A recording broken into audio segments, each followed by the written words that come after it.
Thank you, sir. So, respected principal, sir, and teaching staff here.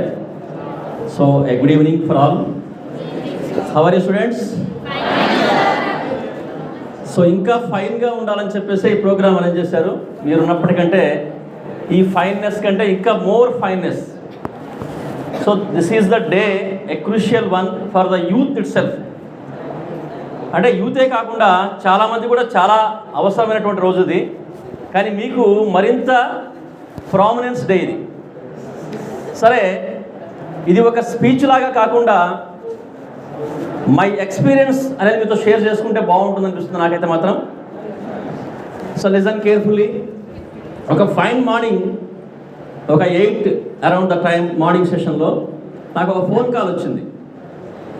ఆ phone call యొక్క సారాంశం ఏంటంటే, ఒక ఫ్రెండ్ ఫోన్ చేశాడు. నేను రైల్వే ట్రాక్ మీద ఉన్నాను.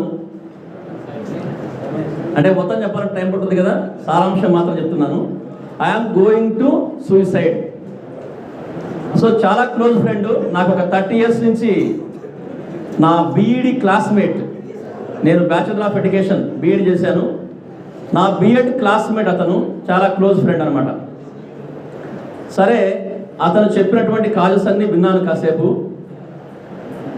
విన్న తర్వాత అతనికి ఫ్రెండ్లీగా మాట్లాడటం మొదలుపెట్టాను. అప్పటికి ఒక పావు గంట అయింది అతను చెప్పడం అతని ప్రాబ్లమ్స్ అన్నీ కూడా.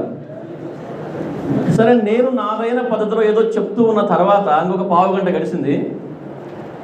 బట్ అతను మాత్రం చాలా ఫిక్స్ అయి వచ్చేసాడు అక్కడికి, ఆ ట్రాక్ దగ్గరికి. బలంగా నిర్ణయించుకొని వచ్చేసాడు. మనం చెప్పిన మాటలు ఏం ప్రభావం చూపించట్లేదు.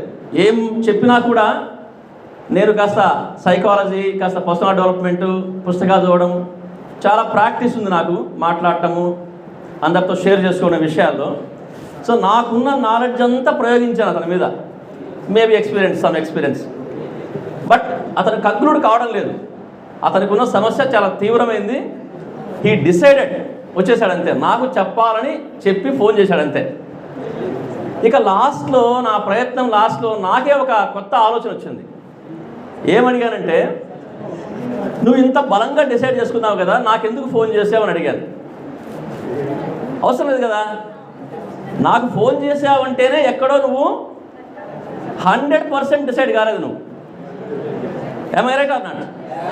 నాకు నువ్వు తెలియజేసావు ఇన్ఫర్మేషన్ అంటే ఖచ్చితంగా ఏదో ఒక, అంటే నన్ను ఆపమని చెప్పడం కోసం అయితే చేస్తుంటావు, కానీ సంథింగ్ ఏదో జరుగుతుంది అక్కడ.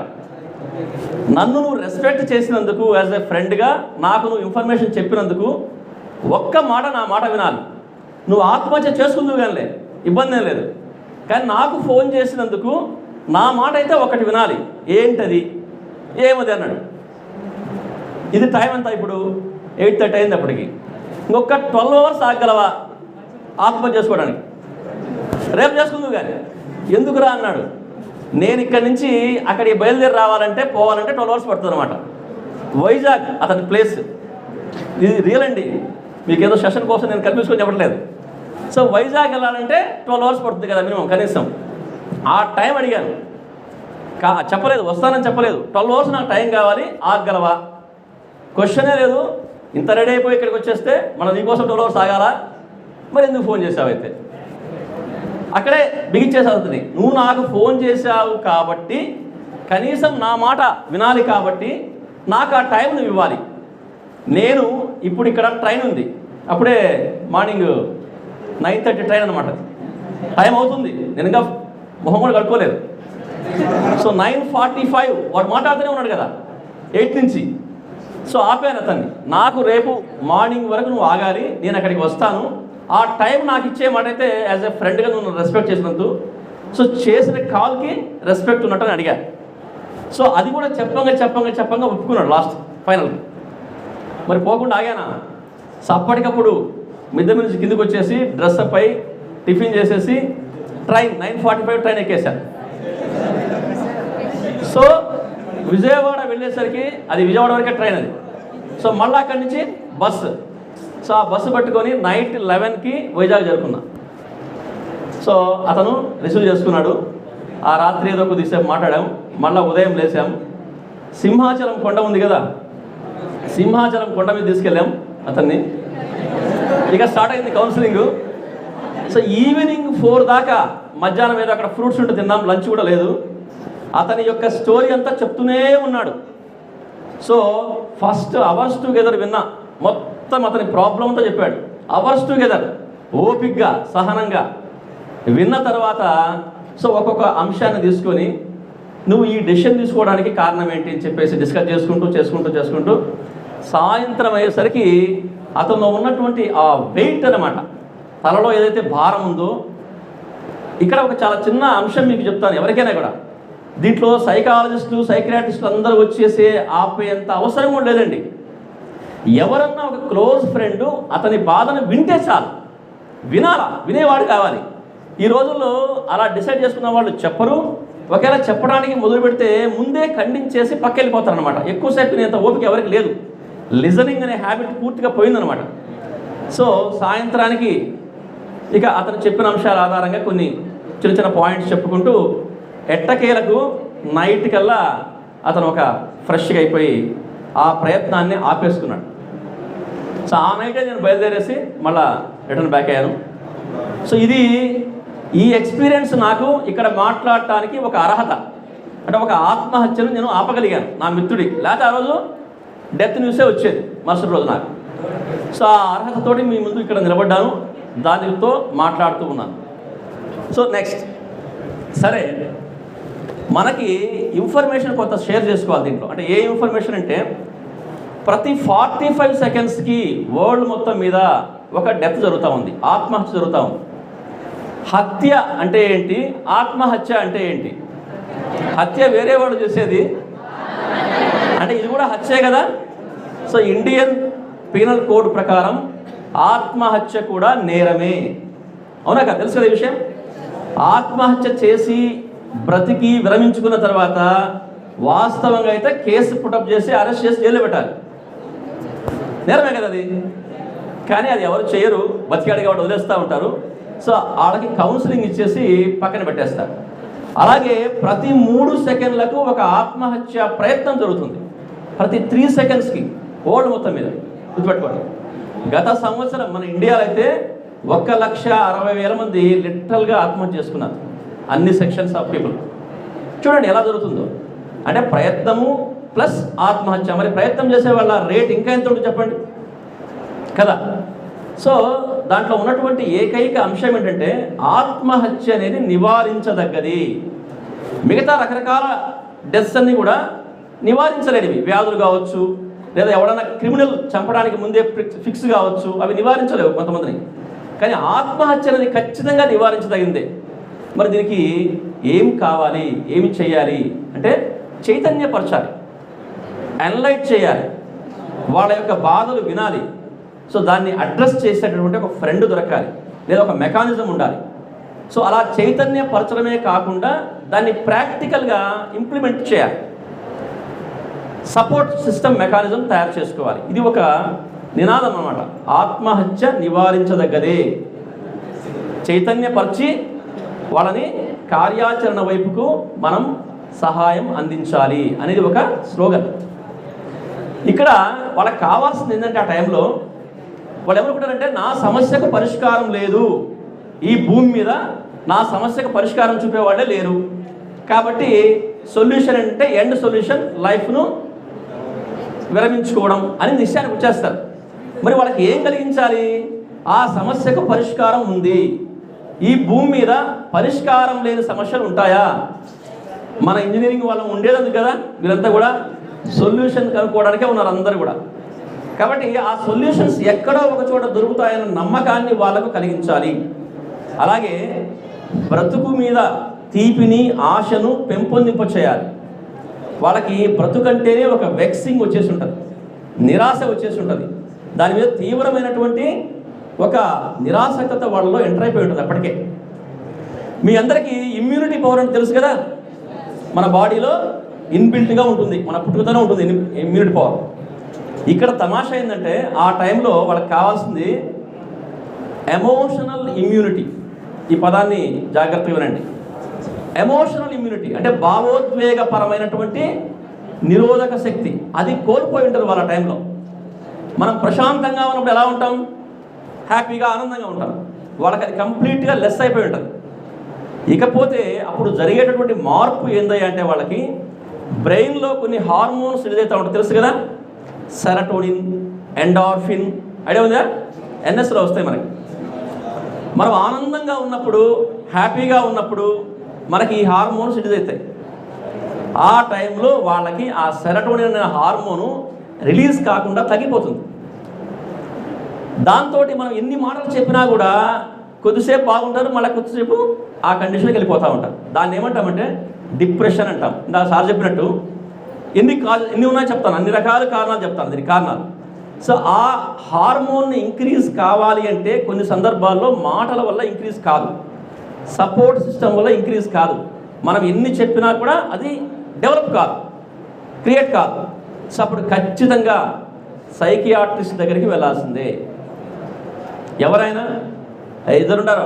సైకాలజిస్ట్ అనేది ప్రైమరీ స్టేజ్, కేవలం కౌన్సిలింగ్ మాత్రమే ఇవ్వగలిగే వాళ్ళు సైకాలజిస్టులు. మరి సైకియాట్రిస్ట్ అంటే ఈజ్ ఎంబీబీఎస్ డాక్టర్, మరియు దాని తర్వాత స్పెషలైజ్డ్ కోర్స్ చేస్తుంటారు దాంట్లో. సో వాళ్ళు దగ్గరికి వెళ్ళగలిగితే ఆ బ్రెయిన్లో ఏ మార్పులు జరుగుతున్నాయో ఎంఆర్ఐ స్కానింగ్ చేసి లేదా మామూలు స్కానింగ్ చేసి ఎటువంటి హార్మోన్స్ రిలీజ్ కావడం లేదో ఫైండ్ అవుట్ చేసి దానికి తగ్గ మెడిసిన్ ఇస్తారు. So course of medicine 1 or 2, 3 months వాడితే అది సెట్ అయిపోయి ఇక ఆలోచన రాకుండా ఆగిపోతుంది అనమాట. ఈ మెకానిజం ఎక్కడా జరగడం లేదు చూడండి. ఎవరు ఎవరికి చెప్పరు తమ ఆలోచనని.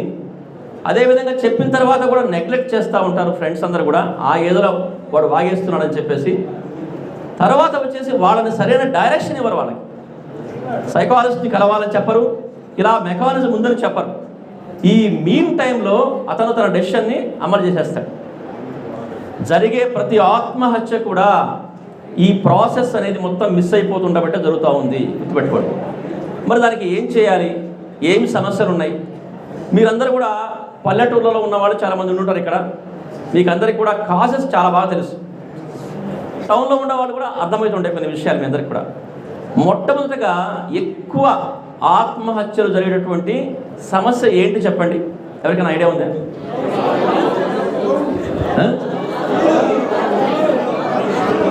విపరీతమైనటువంటి ఒత్తిడి, మానసిక సమస్యలు. మానసిక సమస్యగా మారేంత ఒత్తిడి. ఈ మధ్య కాలంలో మీరు అంటే ఒక 10 years అయిందిలే, ఆమె ఇంటర్వ్యూస్ బాగా మీకు యూట్యూబ్లో చూసుంటారు మీరు. దీపిక ఎవరమ్మా? హిందీ యాక్ట్రెస్. ఆమె కోట్ల ఆస్తి ఉంది, నంబర్ 1 బాలీవుడ్ స్టార్. ఏమైందో తెలియదు, విపరీతమైన డిప్రెషన్లోకి వెళ్ళిపోయింది. విపరీతం అంటే ఇంకా ఆత్మహత్య చేసుకుందా అన్నంత డిప్రెషన్ వెళ్ళిపోయింది. ఆమె ఇంటర్వ్యూ చదివితే అంత తీవ్రమైన సమస్య ఉన్న వాళ్ళు ఎలా బయటపడతారో అర్థమవుతుంది. నేను నా ఇంటర్వ్యూ మొత్తం ట్రాన్స్లేషన్ చేసి తెలుగులో ట్రాన్స్లేషన్ చేసి అన్ని గ్రూపుల్లో కూడా షేర్ చేసేదాన్ని ఆమె ఇంటర్వ్యూ.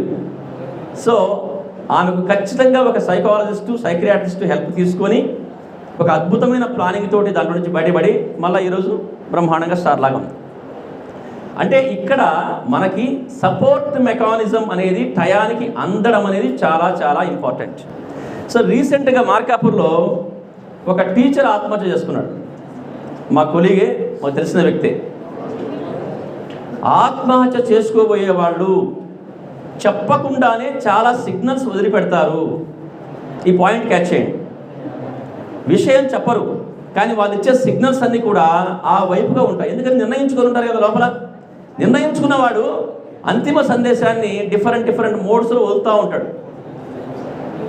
ఆయన ఏం వదిలాడంటే పిల్లల దగ్గర, ఒరే బాగా చదువుకుంటారు నాన్న, చిన్నపిల్లడు 3rd, 4th, 5th చిన్నపిల్లలు అనమాట. నేను రాను, ఇదే లాస్ట్ రోజు. ఎక్కడికి పోతారు పిల్లలను ఆలోచించలేరు కదా, సారే సెలవు పెడుతున్నారు అనుకుంటారు, అంతే కదా. వాళ్ళు ఏం చెప్పాలి మిగతా సార్ వాళ్ళకి. సో చాలా చక్కగా చదువుకోండి, జాగ్రత్త అని అన్ని జాగ్రత్తలు చెప్పాడు. టీచర్స్ ఎవరికి తెలియదు ఈ విషయం. సో మరుసటి రోజు ఒక నైట్ అతను గుండకమ్మలో ఆ సంపు ఉంది కదా, ఆ సంపులో ఆత్మహత్య చేసుకున్నాడు. చాలా ప్యాథటిక్ అనమాట. ఇంకా 10 years సర్వీస్ ఉంది, వాళ్ళ మిస్సెస్ కూడా జాబు, ఇద్దరికి దాదాపుగా 1,70,000 శాలరీ వస్తుంది ఇద్దరు కలిసి. ఆర్థిక సమస్యలు లేవు, పిల్లలిద్దరికి మ్యారేజ్ చేశారు. అంటే కుటుంబ సమస్యలు, మానసిక సమస్యలు, ఇవి పెద్దలకు సంబంధించిన సమస్యలు అనుకుందాం. మరి యూత్కి ఏమైంది? పేరెంట్స్ కష్టం తెలియకుండా మిమ్మల్ని చదివిస్తూ ఉంటారు, డబ్బు పరంగా అన్నీ అందిస్తూ ఉంటారు, మీకు ఏ లోటు లేకుండా చూస్తూ ఉంటారు. మరి యూత్ 17 నుంచి 29 సంవత్సరాల మధ్య యూతే ఎక్కువ ఆత్మహత్యలు చేసుకుంటూ ఉన్నారు. కారణము తెలిసిన విషయం, మీకు భారతదేశంలో ఏం జరుగుతుందో మీ అందరికీ తెలుసు, మరీ ముఖ్యంగా ఆంధ్ర తెలంగాణలో ఏం జరుగుతుందో కూడా మీకు తెలుసు. ఇంటర్మీడియట్ ఒత్తిడి, ఐఐటి ఒత్తిడి, ఎంసెట్ ర్యాంకుల ఒత్తిడి, నీట్ ఒత్తిడి. అవునా కదా? ఇది సత్యమే కదా? అందరూ మీరు ఇంటర్ దాటి వచ్చిన వాళ్ళే కదా.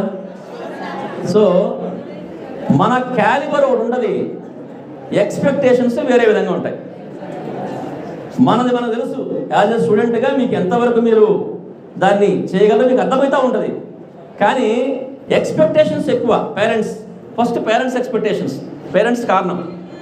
తర్వాత మేనేజ్మెంట్స్, ఎందుకని వాళ్ళకి ఫీజు కట్టారు, వాళ్ళకి మిమ్మల్ని అప్పచెప్పారు, వాళ్ళు రిజల్ట్ సాధించాలి కాబట్టి వాళ్ళ ఎక్స్పెక్టేషన్స్ లేనిది మీకే, మీ మీద. ఇతరులందరికీ ఎక్స్పెక్టేషన్ ఉంటుంది, అబ్బా నువ్వు గొప్పోడివి, నువ్వు గొప్పోడు ఉంటారు. నేను గొప్పోడు కదా, నాకు అర్థమవుతూ ఉంటుంది కదా. సో ఈ డిఫరెన్స్ ఎక్కువగా ఉంటుంది మన ఆలోచనలకి, మన మీద ఉన్న ఎక్స్పెక్టేషన్స్కి. ఈ డిఫరెన్సే మన మీద ఒత్తిడి కలిగిస్తూ ఉంటారు. ఇంటర్లో ఎంత ఒత్తిడి అంటే దాన్ని ఇప్పుడు 6th క్లాస్ తీసుకెళ్ళారు, డబ్బులు ఎక్కువ లాగాలని చెప్పేసి. ఇంటర్లో ఒత్తిడి సరిపోదు, వీళ్ళకి 6th నుంచే పెడితే బాగుంటుందని ఐఐటి ఫౌండేషన్ పేరుతోటి 6th తీసుకెళ్లారు దాన్ని. సో టెక్స్ట్ బుక్స్లో ఉన్నటువంటి విషయాలు ఏముండవు, కరికులర్ యాక్టివిటీస్ ఉండవు, కో కరికులర్ ఉండవు, కేవలం మ్యాథ్స్, ఫిజిక్స్, కెమిస్ట్రీ, తెలుగు లేదు, ఇంగ్లీష్ లేదు, ఎగ్జామినేషన్ మాత్రం రాస్తారు. సో 6వ తరగతి నుంచి ఇంటర్ సిలబస్ను ముక్కలు చేసి 6th నుంచి 7 ఏళ్ల పాటు IIT foundation coaching. So 6th, 7th క్లాసులకి ఎంత ఫీజు తెలుసా? 2 లక్షలు. ప్రముఖమైనటువంటి ఐఐటి ఫౌండేషన్ కాలేజీల్లో, స్కూళ్ళలో 6th క్లాస్ నుంచి 7 ఇయర్స్ పాటు 2 లక్షల లెక్కన 14 లక్షలు పెట్టి చదివిస్తూ ఉన్నారు పిల్లలు. ఆటలు లేవు, పాటలు లేవు, ఆనందం లేదు, ఏం లేదు. అది బాల్యమా? కాదు కదా. మరి బాల్యాన్ని ఆ విధంగా పేరెంట్స్ చేసినప్పుడు వాడు పెద్దయినాక ఏం చూస్తాడు? మిమ్మల్ని పేరెంట్స్ని ఏం చూస్తాడు? మమ్మల్ని అప్పుడు జైల్లో వేశారు, పెద్దయినాక మీరు కూడా అనాథాశ్రమాలు, వృద్ధాశ్రమాలు ఉంటారు, అంతే కదా. వాడు ఎక్కడికి వెళ్ళిపోతాడు. సో వాడి ఎక్కడ కూడా ఆ మానవత్వము, హ్యుమానిటీ, ఆ సెన్సిటివ్నెస్ మొత్తం పోతే అక్కడే హాస్టల్స్లో. వస్తే ఐఐటి సీట్ వస్తుంది, 10,000 ఐఐటి సీట్లు మాత్రమే ఉన్నాయి, 30,000 ఎన్ఐటి సీట్లు ఉన్నాయి. సో జీ మెయిన్స్ రాసినా, జీ అడ్వాన్స్ రాసినా 40,000 మంది మాత్రమే ఛాన్స్. రిమైనింగ్ పీపుల్ 15 lakhs రాస్తున్నారు. దానికి ట్రైనింగ్ ఎంత పెడుతున్నారు భారతదేశ వ్యాప్తంగా? 6th, 7th 7 ఇయర్స్ వాళ్ళు లెక్కేసుకుంటే కనీసము క్లాసుకు 10 లక్షలు వేసుకున్న 70-80 lakhs మంది పిల్లలు ఐఐటి కోసం 6వ తరగతి నుంచి 2 లక్షలు పెట్టి చదువుతూ ఉన్నారు. ఉండే సీట్లు 10,000. ఆర్థిక నష్టం, మానసిక ఒత్తిడి, పిల్లల యొక్క బాల్యం అంతా అక్కడే పోతుంది. సో ఇన్ని ఘోరాలు, నేరాలు జరుగుతున్న భారతదేశంలో ఏమీ జరగనట్టు అందరూ ప్రశాంతంగా గవర్నమెంట్స్, పరిపాలకులు వాళ్ళను అలౌ చేస్తూనే ఉన్నారు. ఎందుకంటే ఏమో మా పిల్లవాడికి వస్తుందేమో ఆశ పేరెంట్స్కి. నేను చాలామంది పేరెంట్స్ చెప్తానన్నమాట, మీ పిల్లలు నిజంగా జీనియస్లు అయ్యండి, అప్ టు మార్క్ ఉండి, మంచి టాలెంట్ ఉంటే ఎంకరేజ్ చేయండి ఐఐటి సీట్ల కోసం, తప్పేం లేదు. మీ పిల్లవాడి పరిస్థితి మీకు తెలియకుండా మీరు అక్కడికి పంపించి ఎక్స్పెక్టేషన్ పెంచుకొని డబ్బులంతా కట్టి వాడికి రాకపోయిన తర్వాత వాడి బాల్యం పోయింది, మీ డబ్బు పోయింది, మామూలు కాలేజీలో మళ్ళీ చేరతారు మీరంతా కూడా. అవసరం లేదు కదా, ఆ డబ్బంతా మిగిలించుకోండి. ఇంటర్ తర్వాత బీటెక్ ఏదో కాలేజ్ చేసుకోండి, హ్యాపీగా అమెరికా ఎంఎస్ పంపించండి. ఇక్కడ ఐఐటి కంటే అక్కడ అడ్వాన్స్ కాలేజీల్లో చదువుకొని బ్రహ్మాండమైన జాబ్ సంపాదించవచ్చు. మార్కాపుర్ 4 ఇంజనీరింగ్ కాలేజీల పిల్లలు చాలామంది అమెరికా పోయి, నాకు తెలిసిన వాళ్ళు మంచి పొజిషన్ ఉన్నారు. ఐఐటి చదివితేనే అమెరికా పోవాల్సినటువంటి అవసరం లేదు, ఐఐటి చదివితేనే గమ్యం కాదు. ఎందుకు చెప్తున్నాను నేను? ఇంటర్మీడియట్ అనేది ఒక ఆంధ్ర తెలంగాణలో మాత్రమే ఉంది. భారతదేశం మొత్తం మీద ఎక్కడ కూడా కాలేజ్ లేదు, ఇంటర్మీడియట్ కాలేజ్ లేదు. +2 సిస్టమ్ ఉంటుంది, +1, +11, +1, +2 అంటే 11వ తరగతి, 12వ తరగతి. CBSE mode, Navodaya mode, KVS mode, మొత్తం అదే ఉంటుంది. బాబు నువ్వు ఇందాక నుంచి మాట్లాడుతూనే ఉన్నావు సార్, మీ వెనక అబ్బాయి, నీ అబ్బాయి నీ పేరే పేరు అంత అవసరం అంట వినొచ్చు కదా కొద్దిసేపు. ఎక్కడి నుంచో వచ్చాను. Final listen boy, okay. America కాకపోతే Australia, no problem. So continuously talking he's okay okay okay అంటే డిస్టర్బెన్స్ చేసేవాళ్ళు ఉంటారు కొంతమంది. Okay, that's fine. సో ఇక్కడ వినండి, ఇంటర్మీడియట్ స్టేజ్లో మన మీద కలిగించే ఆ ఒత్తిడి ఇంజనీరింగ్లోకి వచ్చిన తర్వాత డిఫరెంట్గా మారుతుంది అక్కడి నుంచి. సో ఇంటర్మీడియట్లో ఉండి ఆత్మహత్య చేసుకున్న వాళ్ళు మీరు చాలామందిని పేపర్ చూసుకుంటారు గత 20-25 సంవత్సరాల నుంచి. వాటిని నివారించడానికి పెద్ద పెద్ద కమిషన్లు వేసి శారదారెడ్డి కమిషన్ వేశారు. ఆమె సవివరంగా రాసింది ఎందుకు ఈ పిల్లకి ఈ విధమైన ఒత్తిడి కలుగుతుందని చెప్పేసి. ఎక్కడ దాన్ని అడ్రస్ చేసే మెకానిజమే గవర్నమెంట్స్ దగ్గర లేదు, పట్టించుకోవట్లేదు ఆ విషయాన్ని అసలు. ఒక రూమ్లో 6 మంది 7 మంది దాకా ఉండి ఒకే బాత్రూమ్ ఉండి morning 6 class, how can it possible? వాళ్ళందరూ రెడీ అయిపోవాలి క్లాస్కి, అంటే 4కు లేయాలి. నిద్ర ఎప్పుడు పోవాలి? రాత్రి 10, 11, 12 మళ్ళీ అనుకునేది 4 hours. మార్నింగ్ ఒత్తిడి. సో ఎన్ని సమస్యలు అంటే వాళ్ళకి హాస్టల్స్లో వీటిని మొత్తం అడ్రస్ చేసిందామా ఆ నివేదికలో. బట్ ఎక్కడా కూడా వాటిని నివారించేటువంటి సిస్టమే లేదు. అది అయిపోయింది ఇంటర్మీడియట్ సమస్య అది. ఎందుకంటే జైళ్ళలో ఉంటారు కాబట్టి అక్కడ వేరే ప్రాబ్లమ్స్ ఉండవు, ఇంకా ఓన్లీ చదువు ఒత్తిడి మాత్రం ఉంటుంది. ఎప్పుడైతే ఆ ఒత్తిడి నుంచి బయటకు వచ్చి మనం ఇంజనీరింగ్ ప్రొఫెషనల్ కాలేజీకి వస్తామో అప్పుడు మనకు స్వేచ్ఛలో ఉన్న ఆనందం అర్థమైంది. స్వేచ్ఛ అంటే ఏందో అర్థమైంది అసలు. జైలు నుంచి వచ్చిన వాడికి స్వేచ్ఛ అంటే చాలా విలువైంది కదా. సో అలా ఆ స్వేచ్ఛను ఇంజనీరింగ్ ప్రొఫెషనల్ కోర్సుకు వచ్చిన తర్వాత మనకు ఎన్నో అట్రాక్షన్స్ కనిపిస్తూ ఉంటాయి, ఎన్నో ఆనందాలు కనిపిస్తూ ఉంటాయి. అత్యంత ప్రమాదకరమైన ఆనందం ఏంటి? ప్రమాదకరమైన ఆనందం ఏంటి? స్వేచ్ఛ. ఓకే, స్వేచ్ఛను ఎంతవరకు వాడుకోవాలో అంతవరకు వాడుకుంటే అది అద్భుతమైంది స్వేచ్ఛ. యూత్ స్టేజ్లో అంటే 16, 17, 18, 21 స్టేజ్లో చదువుకునే స్టేజ్లో భారతదేశంలో ప్రస్తుతం అత్యంత ప్రమాదకరమైన ఆనందం ఇచ్చేటటువంటి ఒకటి ఏంటంటే డ్రగ్స్. భారతదేశ వ్యాప్తంగా డ్రగ్స్. సో ఆ డ్రగ్స్ పిల్లలకి అందుబాటులోకి వస్తున్నాయంటే గవర్నమెంట్ సిస్టమ్స్ అన్నీ కూడా ఎక్కడో కొలాప్స్ అయినట్లు లెక్క కదా. అమ్మకూడదు కదా ఎక్కడ కూడా షాపులో పెట్టి. సో కొన్ని కాలేజీల్లో అయితే డ్రగ్స్ బాహాటంగా లభిస్తూ ఉన్నాయి.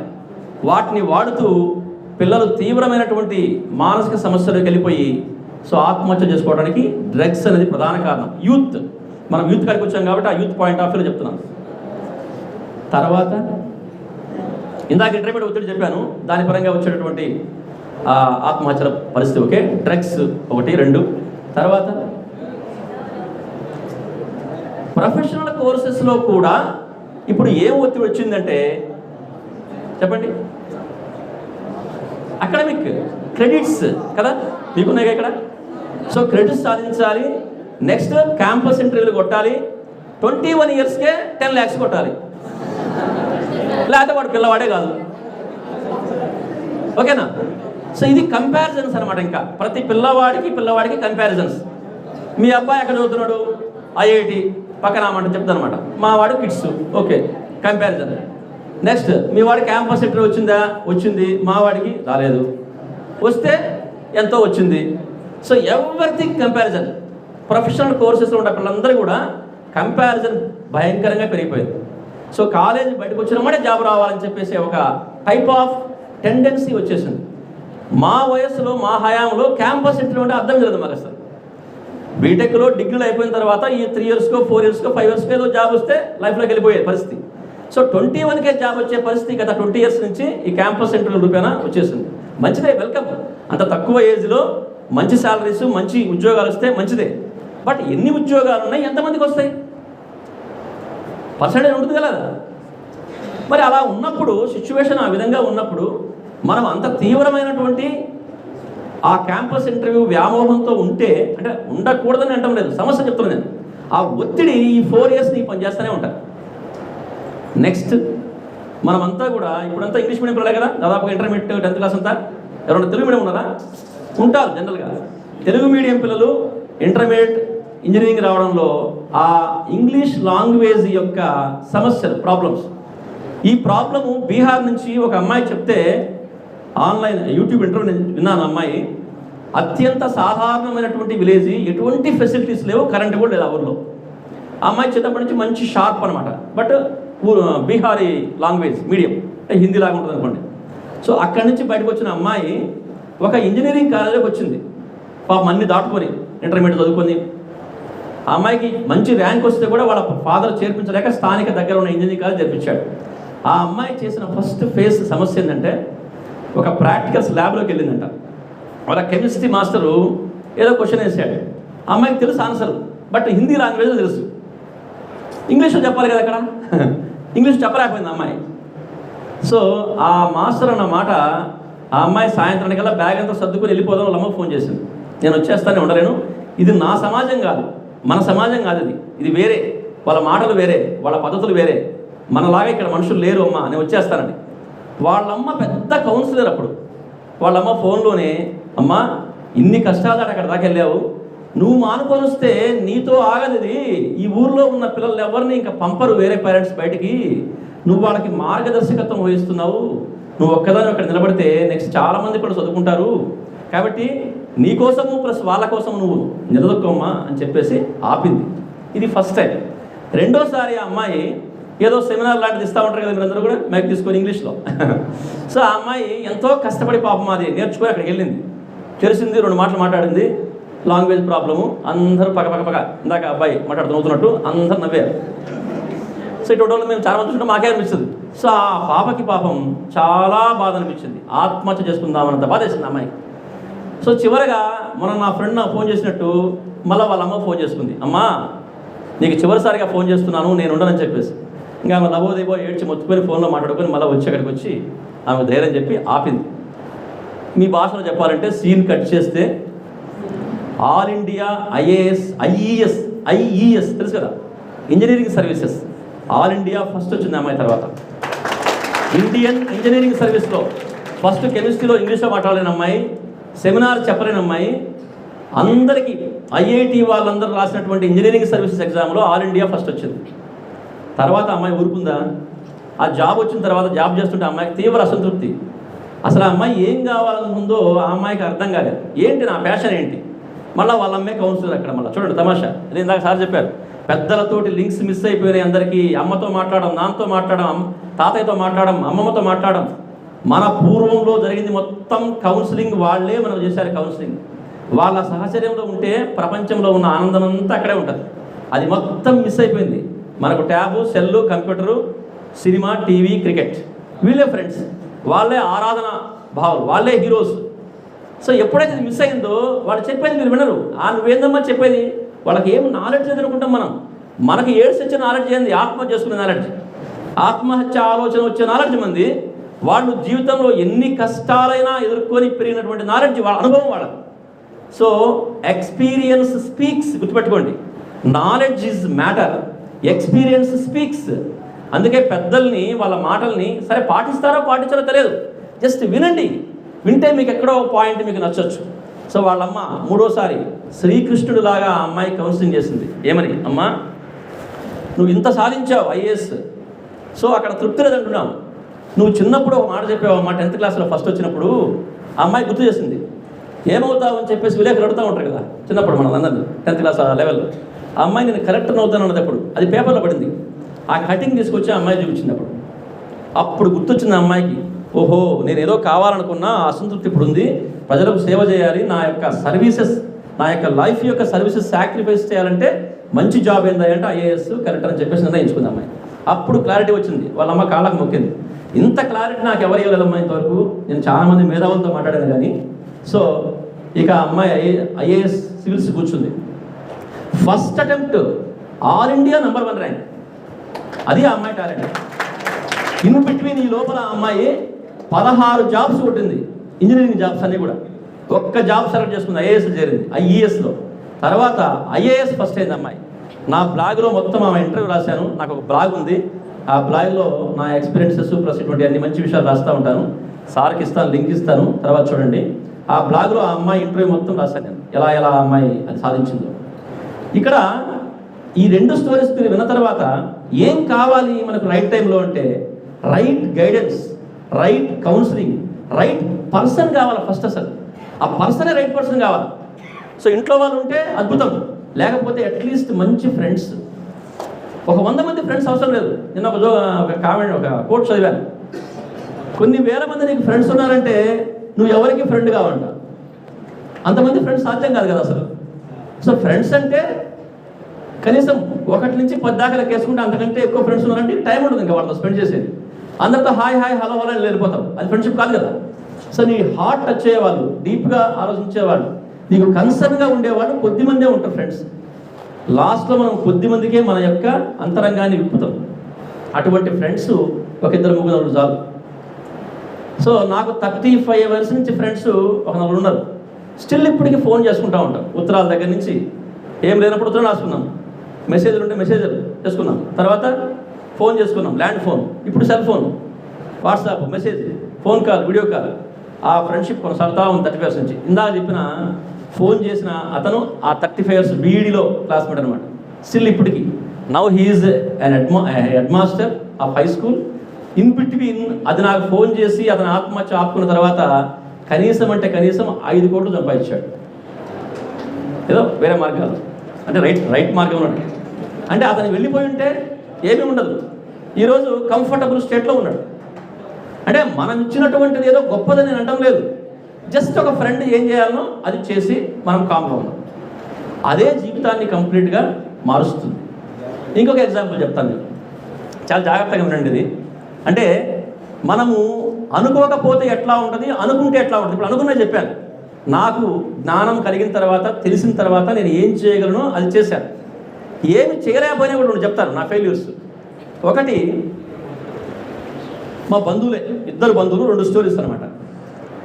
అప్పుడప్పుడు మాట్లాడతారైనా, ఎప్పుడో కొద్దిగా జరుగుతుంది. ఒకరోజు మార్నింగే ఫోన్ వచ్చింది నాకు. ఆ ఫోన్లో సారాంశం ఏంటంటే ఈజ్ నో మోర్, చనిపోయాడు. ఎలా? ఆత్మహత్య చేసుకున్నాడు. ఎలా? మా అన్న ఫోన్ చేసాడు, కజిన్ ఫోన్ చేసాడు. నాంపల్లి రైల్వే స్టేషన్లో ఫాస్ట్గా వస్తున్న ట్రైన్కి ఎదురుపోయి చచ్చిపోయాడు. ముక్కలు అయిపోయాడు. ఎంత ప్యాథటిక్ అంటే ఆ రోజు పేపర్ కూడా పడింది. అది తర్వాత ఆ కటింగ్ కూడా చూశాను. ఏంది సమస్యలు ఏంటి? ఆర్థిక సమస్యలు లేవు. హైదరాబాద్లో మంచి బిల్డింగ్ ఉంది, ఒకడే కొడుకు, వాడు బాగా చదువుకుంటున్నాడు, ఈయన మంచి ప్రైవేట్ జాబు. ఇంట్లో రిలేషన్స్, వైఫ్ అండ్ హస్బెండ్ రిలేషన్స్లో వచ్చిన మాట తేడా. అప్పుడు నాకు చాలా బాధ కలిగింది. అప్పటికి ఇంకా ఇంత అవేర్నెస్ లేదు. రెండోది, ఇంకొక ఆమె మా చిన్నమ్మ అవుతుంది. సో ఆమె ఆర్థిక సమస్యలతోటి కిరోసిన్ పోసి తగలబెట్టుకుంది. అందరు అంటూ ఉంటారు ఆత్మహత్య పిరికితనంతో చేసుకుంటారు అంటారు కదా. పిరికి వాళ్ళే ఆత్మహత్య చేసుకుంటారు, ధైర్యవంతులు జీవిస్తారని చెప్పేసి. ధైర్యవంతులే ఆత్మహత్య చేసుకుంటారు. మనకు అగ్గిపెట్టె ముట్టిస్తే కాలుతుంది కదా చెయ్యి, చురుక్కు ఉంటుంది, ఎంత బాధ వేస్తుంది కదా.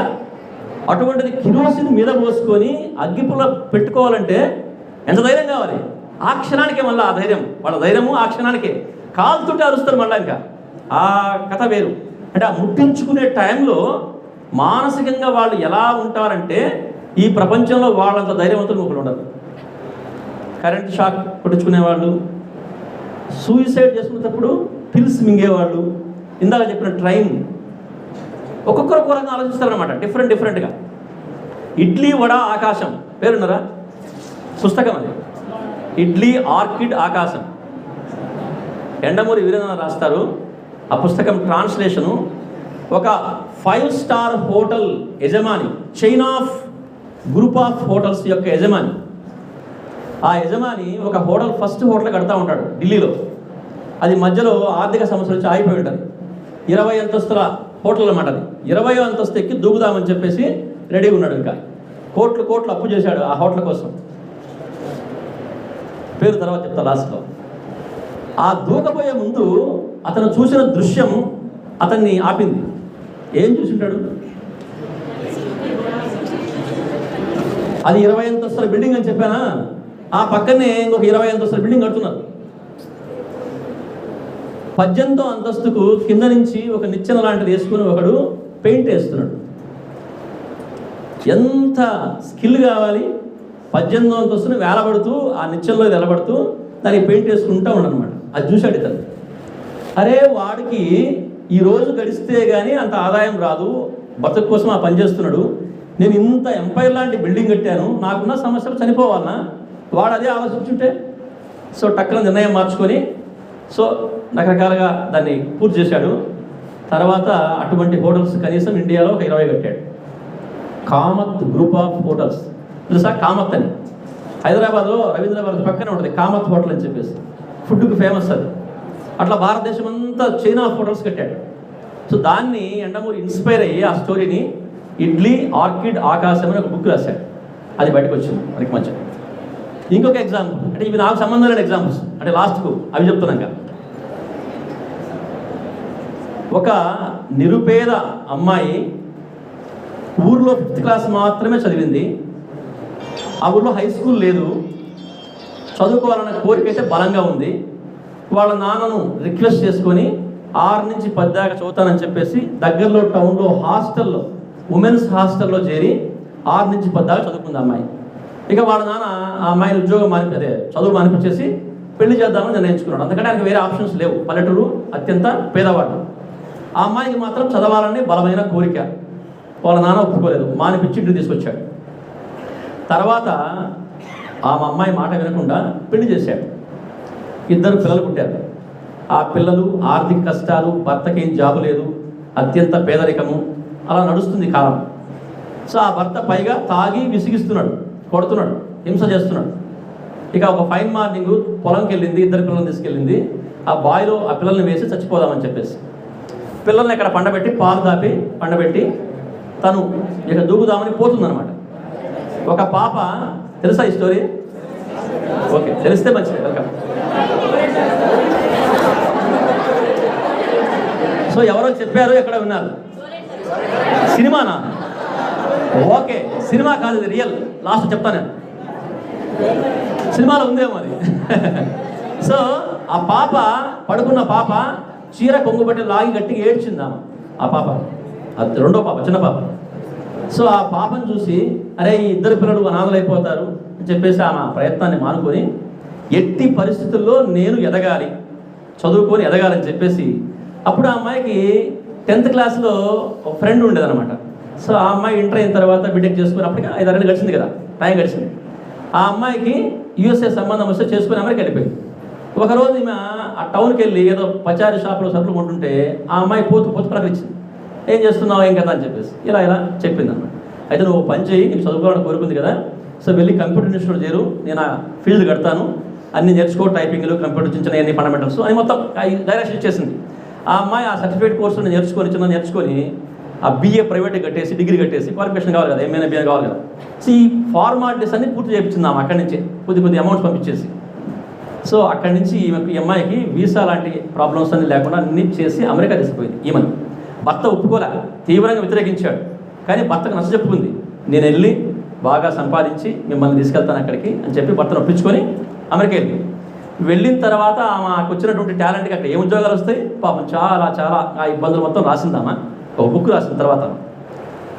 ఇందాకట్లాగానే సీన్ కట్ చేస్తే చెప్పండి ఏమైంటుంది? సినిమాలాగానే అయింది. ఒక 100 కోట్ల కంప్యూటర్ కంపెనీ పెట్టింది. ఆమె కింద ఒక 1000 మంది పనిచేస్తున్నారు ఆల్ ఓవర్ ద వరల్డ్. ఆమె పేరు జ్యోతిరెడ్డి, తెలంగాణ. ఆమె స్టోరీతోటి పుస్తకం ఆమె రాయలే, ఒక ఆయన కూర్చోబెట్టుకొని మొత్తం చెప్పింది అనమాట, రైటర్ని. సో ఆ రైటర్ మొత్తం రాశాడు. చాలా ఉన్నది చెప్పేసింది ఆమె, తన స్టోరీ ఏముందో అది మొత్తం చెప్పేసింది. సో ఆ పుస్తకం చదువుతుంటే నేను ఆమెకు ఫోన్ కాదు, ఉత్తరం కూడా రాశానమ్మా, మీ స్టోరీ కొద్దిగా చెప్తా ఉంటాను అందరికీ, మీకే అభ్యంతరం కంటే రాసిందే చెప్పమని కోహెడ్ బాబు అన్నారు. సో అమ్మాయిలకు కానీ, ఎటువంటి కష్టంలో ఉన్న వాళ్ళకి కానీ ఆ పుస్తకం కానీ చదివితే ఇన్ని కష్టాలు మనిషికి ఉంటాయా, ఆకలి, కడుపుకు ఆకలి, పేదరికము, కానీ లోపల ఉన్న సంకల్పం మాత్రం చెక్కు చెదలేదన్నమాట. సో ఇప్పుడు ఆమె హైదరాబాద్, USA, 2 ఆడపిల్లలు ఆమెకు, 2ని అమెరికా చేసుకొని అక్కడ MSలు చేయించుకొని వాళ్ళతోటి ఇప్పుడు బ్రహ్మాండమైన స్టేజ్లో ఉంది. సో చాలా వరకు ఆమె చారిటబుల్ ట్రస్టులు పెట్టి చాలా మందికి హెల్ప్ చేస్తూ ఉంది, ఇటువంటి వాళ్ళందరికీ కూడా. సో ఇవన్నీ రియల్ స్టోరీస్ ఇవన్నీ కూడా. అంటే ఒక పక్కన మనము జీవితంలో వచ్చే సమస్యలకి పరిష్కారాలు వెతుక్కోలేక, ఎక్కడ పరిష్కారాలు కనపడక, సో వాటి నుంచి మనం పలాయనం చిత్తగిస్తున్నాం. ఇక ఒక మేజర్ ఇష్యూ చెప్పాలి మీకు, ఇంకా లాస్ట్లో దాన్ని ఉంచుకున్న లాస్ట్ దాకా మీకోసం. పేదరికము కారణమే, ఆర్థిక ఇబ్బందులు కారణమే, మానసిక సమస్యలు, వ్యాధులు, చాలామందికి నివారించబడని వ్యాధులు వచ్చుంటాయి. వాళ్ళు ఇంకా లైఫ్లో పూర్తిగా హోప్లెస్గా మారిపోతారు. సో వాళ్ళు మెర్సీ కిల్లింగ్ అని చెప్పేసి పిటిషన్ పెట్టుకుంటారు గవర్నమెంట్కి, నన్ను చంపేయండి అని చెప్పేసి. అటువంటి కొన్ని కేసెస్ ఉంటాయి. ఇలా ఎన్నో కారణాలు ఈ భూమి మీద నుంచి నిష్క్రమించడానికి మనిషికి ఎన్నో కారణాలు. ఇకపోతే అత్యంత నిరర్ధకమైన కారణం యూత్కి సంబంధించింది ఒకటి ఉంది. అది మీ అందరికీ తెలుసు. 2 అక్షరాలు, 4 అక్షరాలు. చాలామంది ఈ భూమి మీద ఉన్న వాళ్ళందరూ ఒక మిస్కాన్సెప్షన్లో ఉన్నారు. వినండి, ఓకే, మీకు తెలిసింది చాలా, నాకు కొద్దిగా తెలుసు, చెప్తారండి. అసలు మనం పుట్టిన తర్వాత చనిపోయేలోపు మనము అద్భుతమైన ప్రేమను ఒకరి దగ్గర నుంచి పొందుతాం. ఎవరు? వారు. న్యాచురల్ కదా. అమ్మ ప్రేమలో కల్తీ ఉండదు, కల్మషం ఉండదు. మరి ఎదిగిన తర్వాత ఆ ప్రేమ యొక్క వాల్యూ ఈ ప్రేమ ముందు ఎందుకు ఓడిపోతుంది? నల్గొండలో ఏం జరిగింది? మిర్యాలగూడలో ఏం జరిగింది తెలుసు మీ అందరికీ? చాలా చోట్ల చాలా జరిగినాయి. ఒక మిర్యాలగూడే ఉంది, ఎన్నో చోట్ల ఎన్నో జరిగినాయి. ఆ అమ్మా నాన్నల ప్రేమను మించిన ప్రేమ మనకు యూత్లో ఎందుకు వస్తుంది? ఆ ఫీల్ ఎందుకు వస్తుంది? అవసరమే, యూత్కి అవసరమే, లైఫ్లో సెటిల్ కావాలంటే ఆ ప్రేమ అవసరమే, జీవితాన్ని మనం డెవలప్ చేసుకోవడానికి అత్యంత అవసరమే. కానీ డిఫరెన్స్ అన్నమాట. ఈ డిఫరెన్స్ ఎక్కడ వస్తుంది? ఎందుకు వస్తుంది? కేవలం కొన్ని రకాల హార్మోన్స్ వల్ల వస్తుంది. It is a purely biological act. గుర్తుపెట్టుకోండి, అమ్మ ఇచ్చే ప్రేమ, నాన్న ఇచ్చే ప్రేమ జెనెటికల్లీ లవ్, అది ఇన్బిల్ట్ వచ్చేస్తుంది. ఇది మధ్యలో వస్తుంది. మధ్యలో వచ్చేదంతా కూడా హార్మోనైజ్డ్ ఎఫెక్ట్. ఇందాక చెప్పాను మీకు ఎమోషనల్ ఇమ్యూనిటీ అని చెప్పాను. భావోద్వేగపరమైన, ఇది శారీరక మరియు భావోద్వేగపరమైనటువంటి హార్మోన్స్ యొక్క ఇంబ్యాలెన్స్ వల్ల వస్తుంది. ఏం సార్ ఇంబ్యాలెన్స్ అంటారు? బ్యాలెన్స్లో ఉన్నాను నేను అన్నీ ఆలోచించుకుని నిర్ణయించుకున్నాను, నాకంతా కరెక్టే అనిపిస్తుంది. నాకు కరెక్ట్ కాదని ఎప్పుడు తెలుస్తుందంటే లైఫ్లోకి వెళ్ళిన తర్వాత తెలుస్తుంది. లైఫ్లోకి వెళ్ళబోయే ముందు అందరికీ అది ఒక స్వర్గం. వెళ్ళిన తర్వాత ప్రాబ్లమ్స్ తెలుసుకున్న తర్వాత, అరే దీనికోసమా మనం అప్పుడు పేరెంట్స్ ఎదిరించింది, దీనికోసమా సొసైటీ ఎదిరించింది, దీనికోసమా మనం ఇన్ని స్ట్రగుల్స్ ఫేస్ చేసిందని అప్పుడు తెలుస్తుంది తీరిగ్గా. వన్స్ అక్కడికి వెళ్ళిన తర్వాత రిటర్న్ వచ్చేటటువంటి కల్చర్ మనది కాదు. మన ఇండియన్ సొసైటీలో మనము 1:1 అంతే. అంటే జరుగుతున్నాయి మైల్డ్, బట్ ఫారిన్ కంట్రీస్లో, యూరోప్ కంట్రీస్లో వాళ్ళకి ఉదయాన్నే కాఫీ పెట్టమన్నది ఆయన సాం పెట్టలేదు, సాయంత్రానికి డైవర్స్ వచ్చేస్తాయి. వాళ్ళ కోట్లు అట్లే ఉంటాయి, వాళ్ళ మూడ్స్ కూడా అట్లే ఉంటాయి. మూడ్ స్వింగ్ అనమాట. వాళ్ళకి అన్నీ కరెక్ట్గా ఉంటే కరెక్ట్, లేకపోతే ఎవరి బతుకు వాడదు. అక్కడ ఎకనామికల్ ఇండిపెండెన్స్ ఉంటుంది కాబట్టి సాయంత్రానికి నిర్ణయించుకుంటారు వాళ్ళు, నువ్వు నాకు వద్దు అని చెప్పేసి. ఇక్కడ ఆ పరిస్థితులు ఉండవు. మనము మన కల్చర్, మన సొసైటీ, మన యొక్క పెద్దలు మనకిచ్చినటువంటి వాల్యూస్, వీటన్నిటిని బేస్ చేసుకుని ఉంటారు. మరి ఇంత సిస్టంలో మనము 17-18 ఏళ్ళ వయసులో మనకి ఏం అర్థమైందని చెప్పేసి మనం డెసిషన్ తీసుకుంటున్నాం, ఓన్ డెసిషన్స్. మనకి ఎంత క్లారిటీ ఉంది లైఫ్ మీద? తమాషా ఏందో తెలుసా మీకు? భారతదేశంలో బిగ్గెస్ట్ ఇష్యూ ఏంటంటే, మనకి ఎంత మానసిక సమస్యలు ఉన్నా డాక్టర్ కాడికి పోం, సైకాలజిస్ట్ కాడికి పోం, మనకు తెలియదు అసలు ఇష్యూ అని చెప్పేసి. ఆరోగ్య సమస్యలు ఎన్ని ఉన్నా కానీ ఫస్టే పోం, ఆ వీధి చివర మెడికల్ షాప్లో ఒక ట్యాబ్లెట్ తెచ్చేసుకుంటాం. అది తగ్గకపోతే మళ్ళీ ఇంకో షాప్ కాడికి పోతాం, అది తగ్గకపోతే పక్కన ఫ్రెండ్ రాసిస్తాడు. అందరూ డాక్టర్స్ ఇండియాలో, గుర్తుపెట్టుకోండి. సో ఈ వాడి వారమైన తర్వాత తగ్గకపోతే అప్పుడు డాక్టర్ కాడికి పోతాం. ఇది ఆరోగ్యపర సమస్యలు. ఇక మానసిక సమస్య తెలియదు, వాటి డాక్టర్ కాడికి ఏం పోతాం, అసలు ఆ కల్చరే లేదు. సో ఇప్పుడు భారతదేశంలో ఒక యాక్ట్ వచ్చింది మొన్ననే. సైకాలజిస్టులు ఎవరు ఎంఎస్సి సైకాలజీ రెగ్యులర్ మోడ్లో 3 years క్లాసెస్కి అటెండ్ అయిన వాళ్ళు, ప్రాక్టికల్ సెషన్స్ చేసిన వాళ్ళు మాత్రమే కౌన్సిలింగ్ ఇవ్వాలని చెప్పేసి ఒక యాక్ట్ వచ్చింది. ఇప్పుడు ఆన్లైన్లో ఎంఎస్సీలు చేస్తున్నారు, సైకాలజీ చేస్తున్నారు, అంటే డిస్టెన్స్ మోడ్ చేస్తున్నారు. వాళ్ళందరూ కూడా కౌన్సిలింగ్ ఇస్తూ ఉన్నారు. ఇట్స్ నాట్ కరెక్ట్ అన్నమాట. అలాగే సైకియాట్రిస్టులు, వాళ్ళ కాడికి పోవాలంటేనే తెలుసు మనకు. అసలు ఎంబీబీఎస్ డాక్టర్ అని తెలుసు కానీ మామూలు డాక్టర్కి పోతాం, కానీ ఇలా మానసిక సమస్య కూడా ఒక డాక్టర్ ఉంటాడని అక్కడికి పోవాలని తెలియదు. ఇందాకేం చెప్పాను మీకు, ఇండియాలో ఒక బిగ్గెస్ట్ ఇష్యూ ఉందని చెప్పేసి ఎవరికి ఏమి చెప్పుకోమ్మా. మనంతా కూడా ఫస్ట్ నుంచి అంతే. ఇప్పుడే కాదు, కొన్ని వేల సంవత్సరాల నుంచి మనము కనుక్కున్న జ్ఞానాన్ని ఎవరికి చెప్పే కల్చర్ లేదు మనకు అసలు. అందుకే కొన్ని అద్భుతమైన విషయాలన్నీ కూడా భూమిలో కప్పబడిపోయినాయి అన్నమాట. శిలాశాసనాల మీద రాసినవి మాత్రమే మిగిలినాయి కానీ, తాటాకుల మీద రాసినవి మాత్రం మిగిలినాయి కానీ, ఇక చెప్పంది ఎంతో. మీకు ఒక విషయం తెలుసా? రామాయణ మహాభారతాలు రాసిన టైం వేరు, ఇది స్క్రిప్చర్ జరిగిన టైం వేరు. తెలుసు కదా, ఆ కాన్సెప్ట్ ఉంది కదా. మరి అన్ని సంవత్సరాల పాటు అవన్నీ ఎవరు గుర్తుపెట్టుకున్నారు? తాటాకుల మీద కూడా రాయలేదు, దేని మీద రాయలేదు చెప్పండి. మౌఖికంగా గురువులు ఒకరి దగ్గర నుంచి ఒకరు చెప్పుకుంటూ వస్తే కొన్ని లక్షల శ్లోకాలని ఆ లాస్ట్ విన్నవాళ్ళు స్క్రిప్ట్ రాశారనమాట. అంటే మన దేశం యొక్క కల్చర్ ఏంటంటే దేన్ని ప్రిజర్వ్ చేయరు, దేన్ని భద్రం చేయరు, దేన్ని ట్రాన్స్ఫార్మ్ చేయరు, ఎవరికి ఏం చెప్పరు. ఈ సమస్య మనకి ఇప్పటికి వచ్చి కూర్చుందనమాట. మనకి ఏ సమస్య ఉన్నా ఎవరికి చెప్పం, కామ్గా ఉంటాం. అమెరికాలో any issue, it is financial issue అయినా లేదా ఏదైనా మనం ఒక ఇన్వెస్ట్ చేయాలన్నా కన్సల్టెంట్స్ ఉంటారు, కౌన్సిలర్స్ ఉంటారు. వాళ్ళకి ఫీజు పే చేసి ఒక $100 పే చేస్తే నిన్ను ముందు కూర్చోబెట్టుకొని నా కాడ $1 lakh రూపీస్ ఉన్నాయి, ఎట్లా ఇన్వెస్ట్ చేయాలంటే అద్భుతమైన ప్లాన్ చేతికి అందిస్తారు. దాని ప్రకారం వాళ్ళు ఇన్వెస్ట్ చేస్తారు.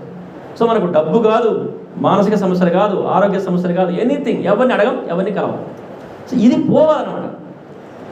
ఏదో ఒక రూట్లో మనకున్న నాలెడ్జ్ని మనం ఫైనల్ అనుకొని ఎవరి సలహాలు తీసుకోకుండా మనం చేసే ప్రతి డెసిషన్ కూడా మన మీద ఆర్థికమైన ఫెయిల్యూర్ కావచ్చు, సమస్యల్లో ఫెయిల్యూర్ కావచ్చు.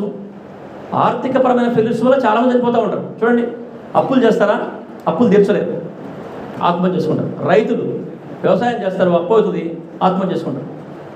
సో ఇలా ఆర్థికపరమైన సమస్యలే కాదు, అన్ని రకాల సమస్యలతో మనకి చివరికి మార్గం ఏంటంటే మన యొక్క జీవితాన్ని అంతం చేసుకునే ఆలోచనలోకి ప్రయాణం చేయడం. మరి వీటికి ఎట్లా అడ్రస్ చేయాలి? ఇప్పుడు దాకా అన్ని సమస్యలే చెప్పుకుంటూ వచ్చాం మనం, ఎలా అడ్రస్ చేయాలి?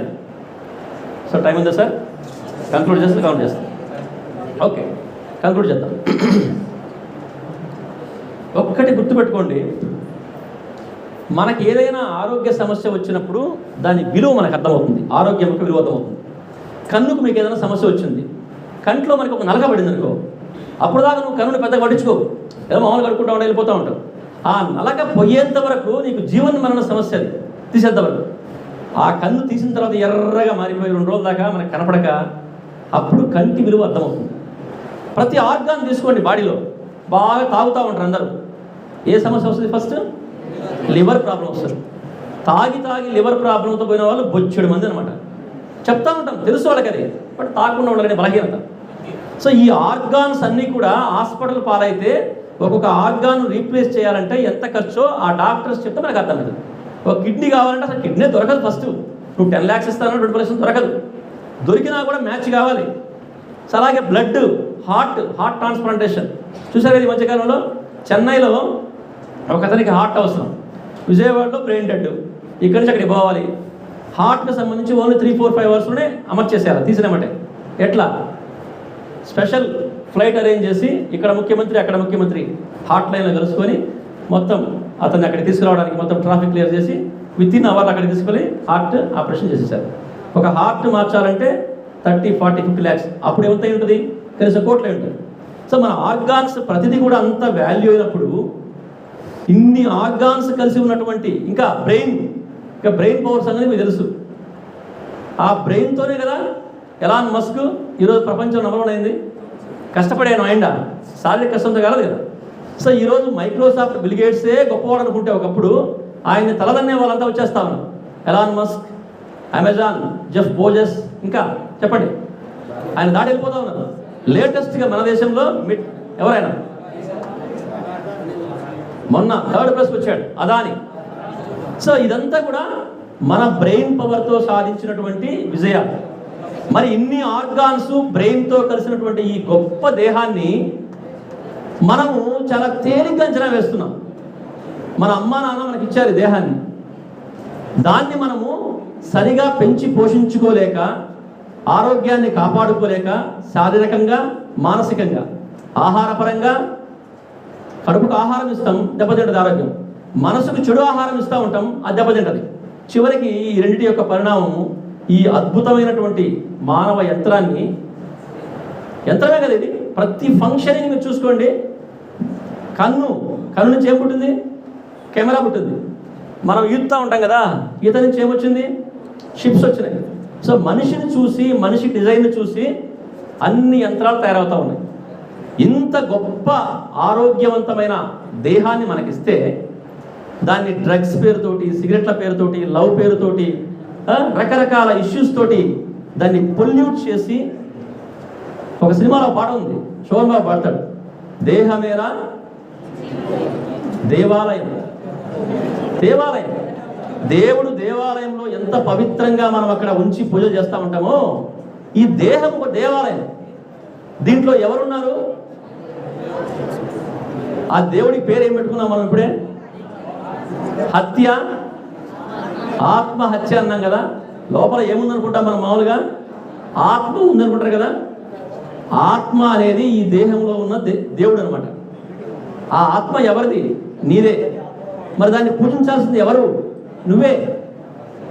వేరే వాళ్ళు పూజ చేస్తారా? అమ్మ కూడా ఏం చేయదు కదా. అమ్మ ఎంతవరకు? కొంతవరకే.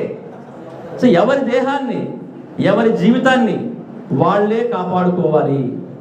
ఆ స్పృహ ఉండాలి, ఆ అనలైజేషన్ ఉండాలి, ఆ జ్ఞానం ఉండాలి, ఆ విజ్డమ్ ఉండాలి, ఆ వివేకం ఉండాలి. మరి ఇదంతా ఎక్కడి నుంచి రావాలి? ఎవరు చెప్పాలి? చదువు నుంచి రావాలి. మరి పుస్తకాలు ఇదంతా ఉందా? లేదు. పుస్తకాల్లో లేనిది, పుస్తకాల్లో ఉన్నది కేవలం ఉపాధి కోసం మార్గం చూపించే సిలబస్ మాత్రమే కానీ మన జీవితాన్ని అద్భుతంగా జీవించడం ఎలాగని చెప్పేటటువంటి ఎక్కడ కూడా మనకు కనపడదు. అందుకే ఈ కౌన్సిలింగ్లు, సైకాలజిస్టులు, హెల్ప్ సిస్టమ్ మెకానిజం రావాలి. మరి అదే పుస్తకాలు సిలబస్ లాగా ఉంటే మనం తెలుసుకుంటాం కదా.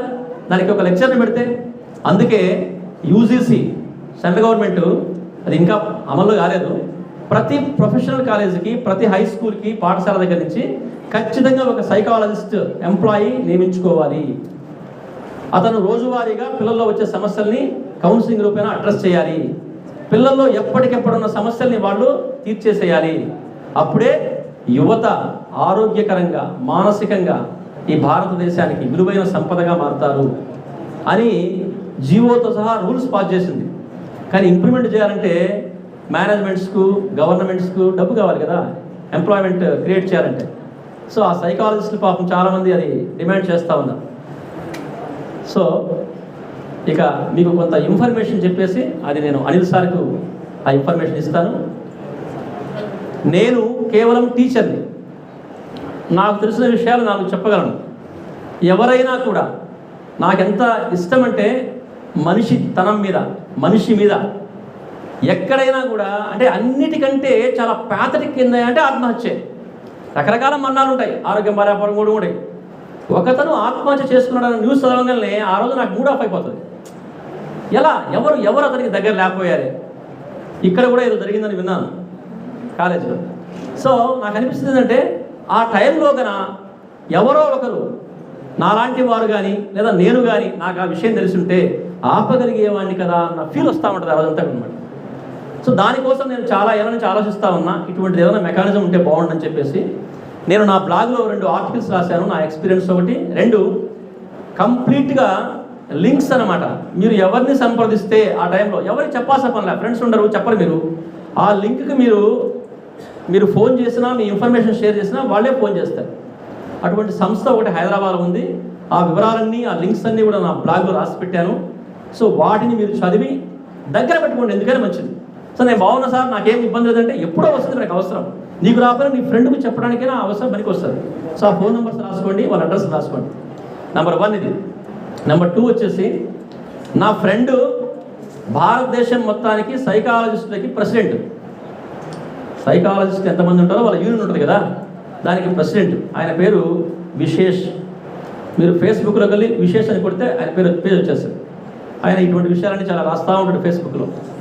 PSY విశేష్ అని ఉంటుంది అనమాట ఆయన పేరు. ఆయన నాకు ఎలా ఫ్రెండ్ అయ్యాడు? ఫేస్బుక్ ద్వారానే పరిచయం. ఆయన చదువుతూ ఉంటాను ఆర్టికల్స్ అన్ని చాలా బాగున్నాయి, నాకు నచ్చినాయి అని చెప్పేసి మెసెంజర్ ఒకసారి ఫోన్ నెంబర్ కావాలి సార్ పెడితే ఫోన్ నెంబర్ ఇచ్చాడు. ఫోన్లో మాట్లాడాను. సార్ పర్సనల్ మాట్లాడండి రమ్మన్నాడు హైదరాబాద్లో. ఒక కాఫీ షాప్లో మార్నింగ్ 8కు ఆయన ఇంటి దగ్గర నుంచి బయటకు వచ్చి కూర్చున్నాం మాట్లాడుకుంటూ. మధ్యాహ్నం 12 దాకా మాట్లాడుకుంటూనే కూర్చున్నాం. అన్ని విషయాలు, అంత నాలెడ్జ్ ఆయన దగ్గర ఉందన్నమాట. సో ఆయన జీనియస్ జిమ్ అని ఒక కార్యక్రమాన్ని రూపొందించి పిల్లలకి అందిస్తూ ఉన్నాడు. అది వేరే ఆస్పెక్ట్. బట్ ఇలా ఎవరైనా ఆలోచన ఉన్నవాళ్ళు, మీకు ఏదైనా ప్రాబ్లం ఉంటే అఫీషియల్గా మేము చెప్పే మాటలు కొంతవరకే పరిమితం. మీకు కౌన్సిలింగ్ కావాలన్నా, ఇంకోటి కావాలన్నా, అంటే చాలామంది సైకాలజిస్టులు ఉన్నారు, బట్ నాకు తెలిసిన ఫ్రెండ్ కాబట్టి చెప్తా ఉన్నాను.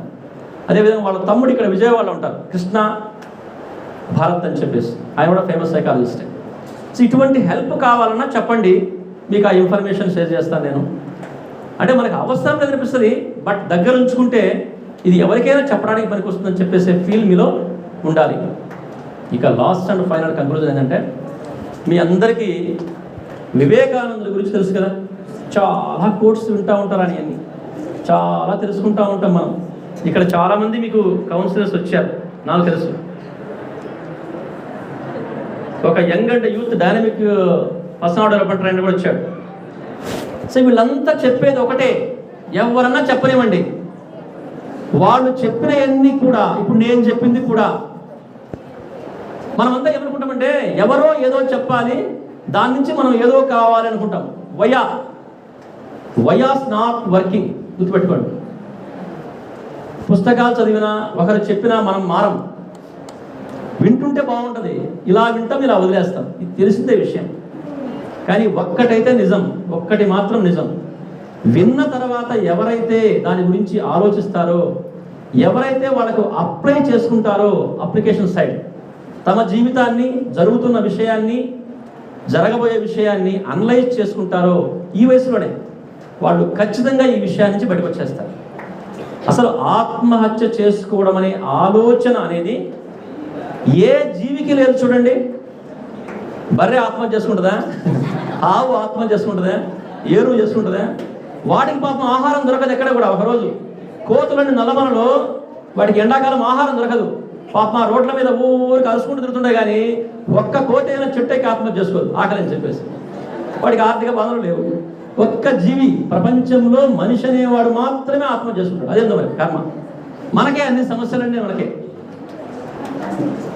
సమస్యలు ఎందుకు వస్తున్నాయి, ఆ సమస్యలకు కారణాలేంటి, వాటికి పరిష్కారాలేంటి, ఇది అనలైజేషన్. దాంట్లో నుంచి వచ్చిన ట్రాన్స్ఫర్మేషనే బుద్ధుడు మనకు ఆ విధంగా తయారయ్యాడు. ఆయన 3 విషయాలు చూశాడు. ఒక ముసలివాడు కట్టె పట్టుకొని పోతా ఉన్నాడు.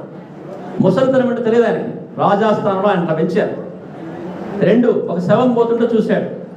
ఒక ఆమె గుడ్డ కప్పుకొని విధవ పోతుంటే చూశాడు. ఏంటి ప్రాబ్లమ్స్? అప్పుడు పుట్టింది ఆయనకు, అడవిలోకి పోయాడు, లాస్ట్కు బుద్ధుడయ్యాడు.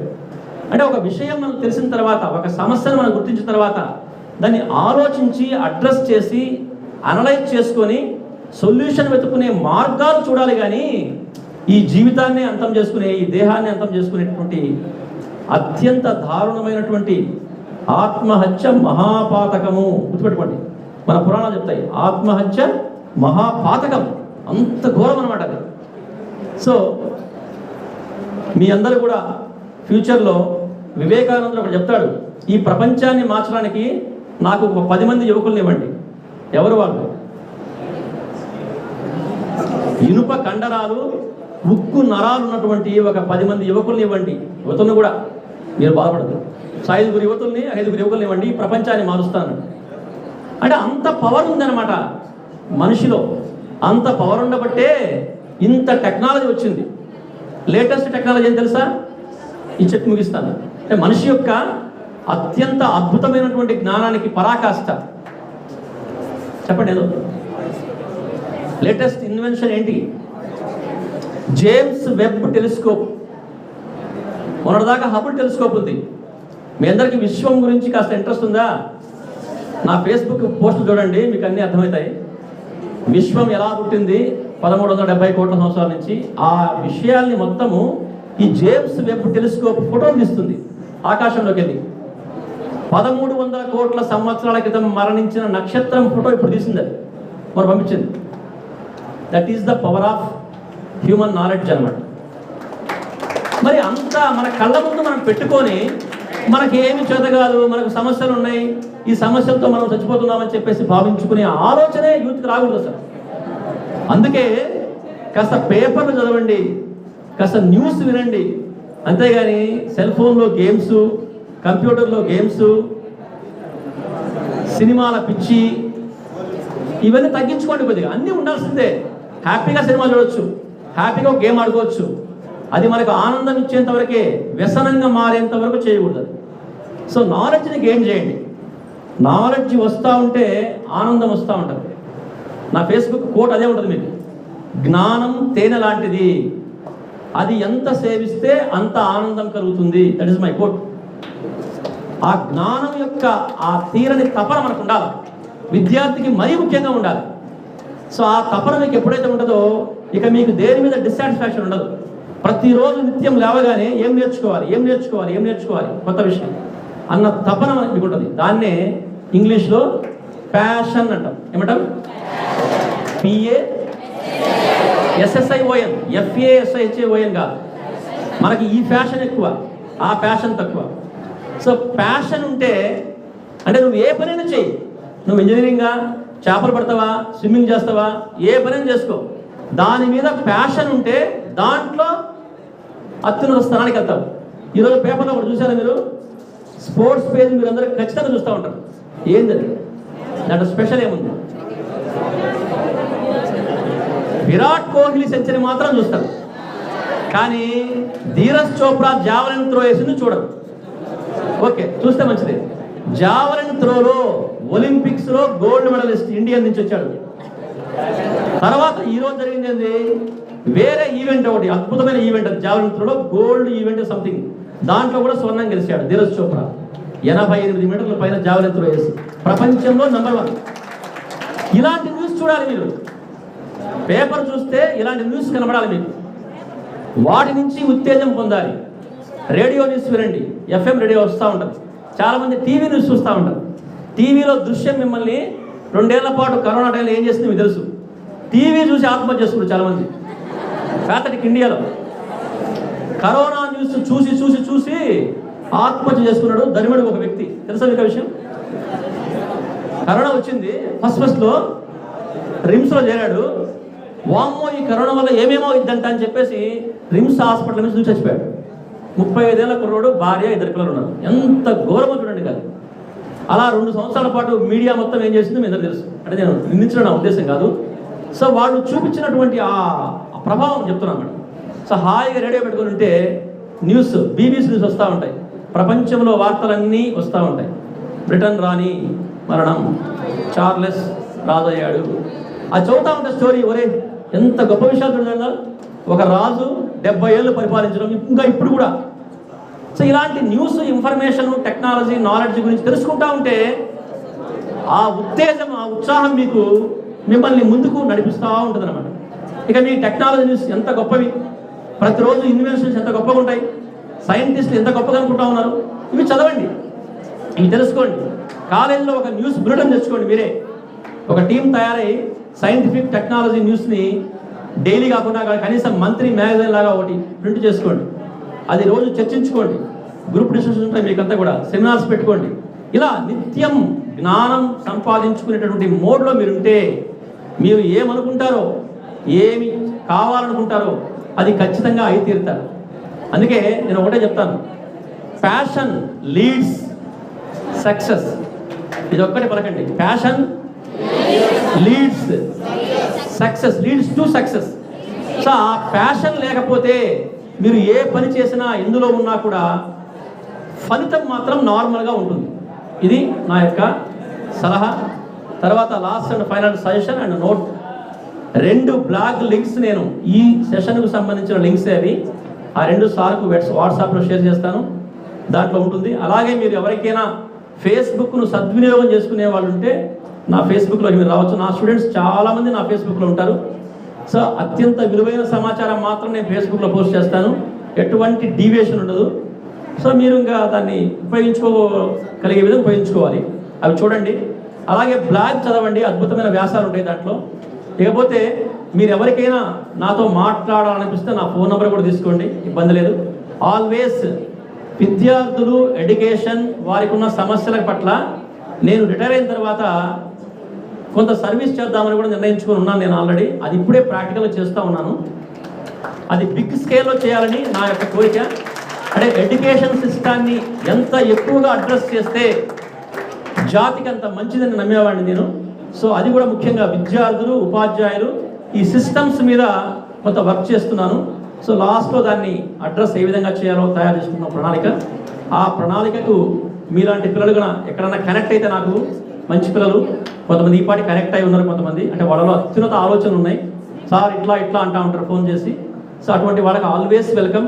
ఒకటే గుర్తుపెట్టుకోండి, మనము చదివే కాలేజీని బట్టి, మనమున్న ప్రాంతాన్ని బట్టి మన ఆలోచనలు పరిమితం కాకూడదు.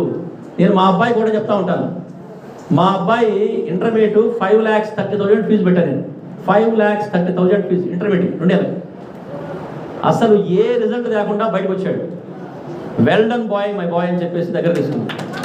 ఏం కాదు, ఒక్క మాట కూడా నేను మాట్లాడలే. ఏం కాదు, వాడికి ఒకటే చెప్పాను నేను. ఏమంటే, బాబు నీకు 17 years వయసు, నాకు ఇంత వయసు, నాకు ఇప్పుడు 52, మరి చెప్పదే ఉంటారేమో. సో నాకు ఇప్పుడే ఈ వయసులోనే బ్రెయిన్లో విపరీతంగా రకరకాల కొత్త కొత్త ఇన్వెన్షన్స్ నాకు వస్తూ ఉంటాయి. నీ వయసుకు నువ్వు ఆలోచిస్తే అద్భుతాలు సృష్టించవచ్చు. దానికి IIT చదవాల్సిన పని లేదు, మార్కాపురం కిడ్స్ కాలేజ్ చాలు అని చెప్పారు. కాకపోతే వాడిని చెన్నైలో వెల్టెక్ కాలేజీలో వేశాను. వెల్టెక్ చాలామంది తెలిసి ఉండొచ్చు, మీ ఫ్రెండ్స్ అవుతుంటారు. నౌ 4 years అయిపోయింది. He is in Samsung research institute with 14 LPA. అది that is the power of the student. ఇంటర్లో మనం ఏదో పొడవలేదని, ర్యాంకులు ఏవో రాలేదని మనం ఏందో అనుకుంటే అదంతా మియర్లీ వేస్ట్. ఆ రానిది ఇంటర్ మార్కులు చూడరుగా, నీ ర్యాంక్ ఏం చూడరుగా. IITలో ఉన్న కిడ్స్లో ఉన్న మన బ్రెయిన్ ఆలోచనలని మనం ఎంత ఉన్నత స్థానానికి తీసుకెళ్ళచ్చు. నాకు IIT పిల్లలు వచ్చే ఆలోచనలు కనీసం నేను పేపర్ మీద రాసుకున్నాయి ఒక 10 ఉన్నాయి. ఆ 10 ఇప్పుడు కంపెనీస్ రూపంలో మారి 100 కోట్ల సంస్థలుగా మారినాయి. లాస్ట్ అండ్ ఫైనల్ చెప్తూ పోతున్నాను, అది ఇంట్రెస్ట్గా అనిపిస్తుంది. మీరు ఒక చిన్న ఆలోచన వచ్చింది నాకు, దాన్ని ఇంప్లిమెంట్ చేద్దామని ప్రణాళిక జరుగుతుంది. ఆల్రెడీ నిన్నగాక మొన్న 3 days బ్యాక్ అబ్బాయి అది పెట్టేశాడు యాప్, పొట్లం యాప్ పేరు పొట్లం. వినలేదా? ఈనాడులో ఫస్ట్ పేజ్ రాశారు, మీరు పేపర్ చూస్తే కదా. ఈనాడులో ఫ్రంట్ పేజ్ వేశారు. జంగారెడ్డి కూడా అబ్బాయి పొట్లం యాప్. ఆ అబ్బాయి చదివింది BA, బీటెక్ కాదు. ఈ కంప్యూటర్ నాలెడ్జ్ మొత్తం నేర్చుకున్నాడు. ఒక కంప్యూటర్ కంపెనీలో పనిచేశాడు, 15 ఏళ్ళు పనిచేశాడు, చేర్పించి బయటకు వచ్చేసాడు. అన్ని గ్రోసరీస్ ఇంటికి చేర్చే యాప్ అనమాట. కరోనా టైంలో బాగా ఈ కాన్సెప్ట్ వచ్చింది. ఆ అబ్బాయి ఇంప్లిమెంట్ చేశాడు. Now it is 100 crores company, turnover company. చిన్న యాప్ మన ఏపీ మొత్తం విస్తరిస్తూ ఉంది. అద్భుతం అనిపించింది నాకైతే. నా ఆలోచన కంప్లీట్, నేను అనుకున్న ఆలోచన అది. ఎవరికైనా రావచ్చు సేమ్ ఆలోచన. ఇలాంటి ఆలోచనలు నాకు 10 వచ్చినాయి ఇప్పటికీ. ఆ 10 కంపెనీస్ అయి కూర్చున్నాయి. మా వాడికి అది చెప్తాను, రే నాకే వస్తున్నాయి ఆలోచనలు, మీ బ్రెయిన్కి, మీ టెక్నాలజీ బ్రెయిన్కి ఇంకా ఎన్ని ఆలోచనలు వస్తాయి. చదివిన ప్లేస్ ఇంపార్టెంట్ కాదు, గుర్తుపెట్టుకోండి. వచ్చిన ర్యాంక్ ఇంపార్టెంట్ కాదు, వచ్చిన మార్కులు ఇంపార్టెంట్ కాదు, గ్రేడ్ ఇంపార్టెంట్ కాదు, credits are no more important. ఈ పాయింట్ ఎప్పుడైతే మీరు మనసులోకి చొప్పించుకుంటారో, మీ బ్రెయిన్లో మీరు ఏదైనా ఆలోచించండి. ఆ చిన్న థ్రెడ్ పట్టుకొని రీసెంట్గా కుర్రాడు డక్కన్ పేజ్ అని చెప్పేసి యాప్ ఆవిష్కరించాం మొన్న మేమే. ఎమ్మెల్యే గారు ఒక మీటింగ్లో నేనున్నాను పక్కన. ఆ పిల్లవాడు మైక్రోసాఫ్ట్లో పనిచేస్తూ రాజీనామా ఇచ్చేసి దానికి డక్కన్ పేజ్ అనే యాప్ పెట్టేసి ఎమ్మెల్యేతో ఆవిష్కరించాం మొన్నే. సో ఇలాగనమాట. సో ఎన్ని ఆలోచనలు మన బ్రెయిన్ యొక్క సమాహారం. దీన్ని శక్తివంతంగా వాడుకోండి. క్యాంపస్ ఇంటర్వ్యూ వస్తే ఓకే, రాకపోతే మోర్ ఓకే. వస్తేనేమో మీ మైండ్, మీ నాలెడ్జ్ పరిమితమవుతాయి, రాకపోతే మీ బ్రెయిన్కి అవకాశాలు విస్తారంగా ఉంటాయి అనుకోవాలి. అది సో ఈ థాట్ ప్రొవోకింగ్ ఉండాలి మైండ్కి. థాట్ ప్రొవోకింగ్ అంటాం దాన్ని. మన థాట్స్ అనేవి అలా ఆలోచిస్తే ఖచ్చితంగా మీకంటూ ఒక ప్లేస్ ఉంటుంది. లాస్ట్ కోటు ఇది నాది కాదు, ప్రముఖుడిదే. Leave the earth before you leave a mark. Leave the earth before you leave the mark. నీదంటూ ఒక ముద్ర వేయకుండా ఈ భూమి నుంచి నిష్క్రమించవద్దు. నీ ముద్ర ఏందో అక్కడ వేసే పోవాలి. Thank you. Thank you very much, sir. What a wonderful time we have. And without wasting any time, let's invite our principal girl, Dr. Venna Krishna.